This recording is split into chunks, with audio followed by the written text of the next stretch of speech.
qué bueno que sigue con nosotros en Efecto TV. El día de hoy temas electorales, el Instituto Federal Electoral, el voto de los mexicanos en el extranjero. Leticia Calderón va a estar aquí con nosotros con una publicación muy interesante sobre ese tema. Esto es 3 en 30, bienvenidos.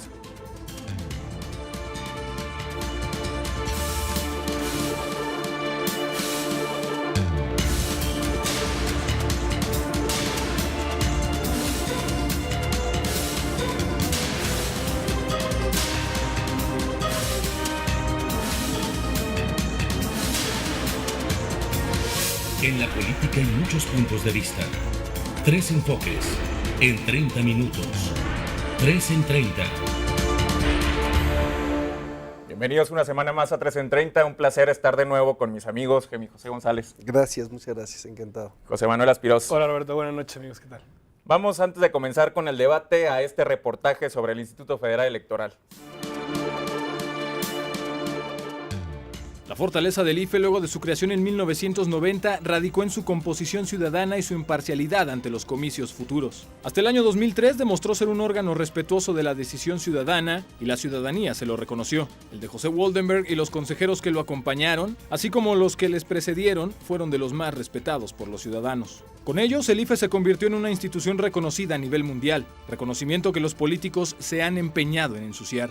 De un tiempo para acá, legisladores de todos los partidos iniciaron una rebatinga por elegir consejeros afines a sus ideologías, en lugar de seleccionar a los mejores ciudadanos. Actualmente no hay partido que no tenga a un candidato a consejero del IFE de su predilección, lo que ha puesto en tela de juicio la reputación e imparcialidad del instituto. Otro de los asuntos que enturbiaron su imagen fueron los resultados tan controversiales de las elecciones presidenciales del 2006, que tanto el presidente Fox como los cables de Wikileaks se han encargado de ensuciar aún más. Recientemente, el nuevo IFE, presidido por el doctor Leonardo Valdés, se ha visto involucrado en un escándalo por un desvío de 348.346.000 pesos que no ejerció en 2010 y que busca justificar como ahorros. Y aunque el IFE ha justificado el uso de esos recursos, ya salió, como decimos, raspado. Más que del IFE, la tarea de sus consejeros, incluido a su presidente durante el 2011, será limpiar su imagen, asunto que no es nada sencillo. También deberán demostrar su imparcialidad, que es el centro de su fortaleza frente a la ciudadanía. Solo con esos dos elementos, honestidad e imparcialidad, el IFE podrá enfrentar una de las elecciones más importantes de los últimos años para los mexicanos, las del 2012. Recordemos que ante tanta violencia, los ciudadanos aún creen en sus instituciones y que una dosis de credibilidad no les caería nada mal. De otra manera, podríamos caer en una de las crisis de la cual sería muy difícil levantarnos. Pues así están las cosas con este embate político-mediático hacia el Instituto Federal Electoral. José Manuel, ¿qué opinas? Bueno, el IFE definitivamente está pasando por un momento delicado, ¿no? Recordemos que el trabajo que ha costado construir una institución como esta, ¿no? Desde la reforma de Zedillo en el 96 hasta la fecha, fue un trabajo muy grande y muy importante de parte de todos los actores políticos.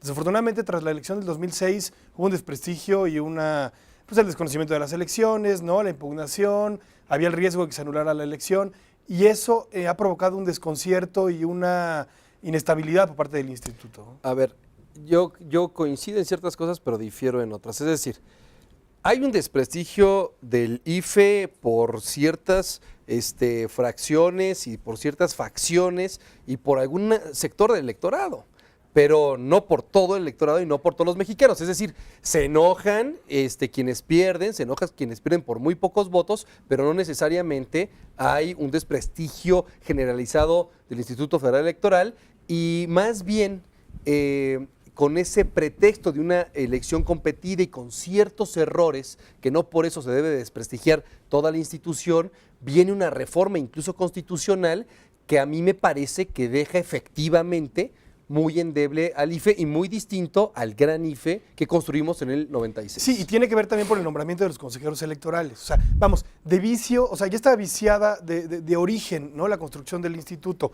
con las cuotas a los partidos políticos. Eso generó desconfianza ante el electorado. Yo no estoy diciendo que esté bien o esté mal, pero la realidad es que los partidos pusieron a los consejeros electorales. Y después la respuesta del IFE, después de la elección, fue una respuesta que no dejó convencido ni contento a nadie, ni a unos ni a otros. Pero ahora vemos un embate también de las televisoras hacia el Instituto Federal Electoral muy duro.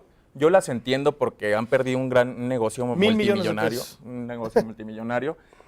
pero también veo yo al Partido Revolucionario Institucional aliado con las televisoras buscando pues No, tirar pues, a si las un televisoras fueron las que se aliaron con Calderón para hacerlo presidente, ¿no? Están buscando tirar a un secretario ejecutivo que acaba de formular una sanción contra Enrique Peña Nieto por haber contratado. El problema de las televisoras con el IFE, coincido con Aspirós, es que viene una reforma constitucional en la que están involucrados todos los partidos políticos, si no, no se hubiera podido hacer. Es muy complicado el tema de una reforma constitucional. Y ahí, quitándoles ese gran negocio, es donde las televisoras, y no solamente las televisoras, enormes intereses Pero también siguen de queriendo radiodifusión. presionar No, los diputados. Ahí es donde se enoja. Siguen queriendo Ahora, presionar los diputados del Revolución el Institucional por problema- tener 2 consejeros el electorales problema- de los 3. no. El problema es que siguen con la misma mentalidad de repartirse un instituto electoral que no es de ellos, Pero es ese de no es los el ciudadanos. fondo. El fondo es lo Por que decía supuesto José que es el Manuel, fondo, lo porque que están el aliados, fondo- porque traen al mismo El candidato a fondo la presidencia de la es República. el fondo es cómo está institucionalizado la elección de los consejeros. Es decir, cuando viene la reforma electoral, en vez de que los diputados que aprueban y senadores y las legislaturas locales que aprueban esta reforma constitucional solucionen el problema de las cuotas partidistas para poner ciudadanos, lo incrementan el problema y por eso estamos como estamos. Es decir, cuando viene la construcción del IFE de 96 a 2003 tenemos un IFE ciudadano y después los partidos se dan cuenta de que pueden tener incidencias y las tienen en la construcción del IFE del 2003 Pero eso y en vez de eso no puede solucionar la seguir reforma pasando. electoral lo complican más. Ese es el error. Y son dos cosas. Es Una error. es la forma en la que se nombran los consejeros y otra es la reforma del 2007 que le quita poder a los medios de comunicación y que busca condiciones más equitativas. Y el Creo PAN que, ¿no? traiciona ahí al instituto cuando aprueba eso a cambio de una reforma fiscal que no le sirvió para mucho al presidente. Da para mucho el tema, vamos a seguir con esto, pero pues vamos primero a ver la semblanza de nuestro invitado.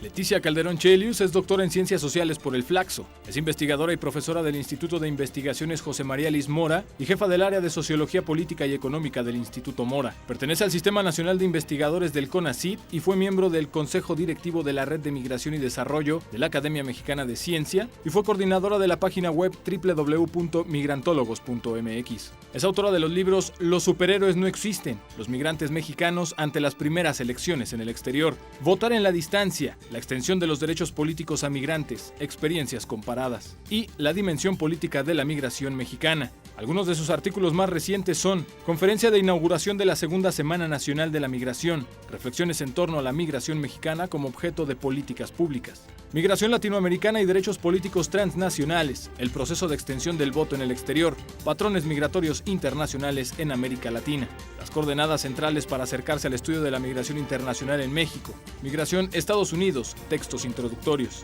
Entre otras actividades, ha sido conductora del programa de radio Tierra Prometida en el 660 de AM Instituto Mexicano de la Radio IMER de febrero de 2007 a febrero de 2008. Ya está con nosotros nuestra invitada Leticia Calderón Chelius con esta publicación muy interesante sobre los migrantes en el extranjero, su voto. Leticia, muchas gracias por estar con nosotros. Gracias por invitarme. No le cambie, seguimos en 3 en 30, volvemos con su entrevista.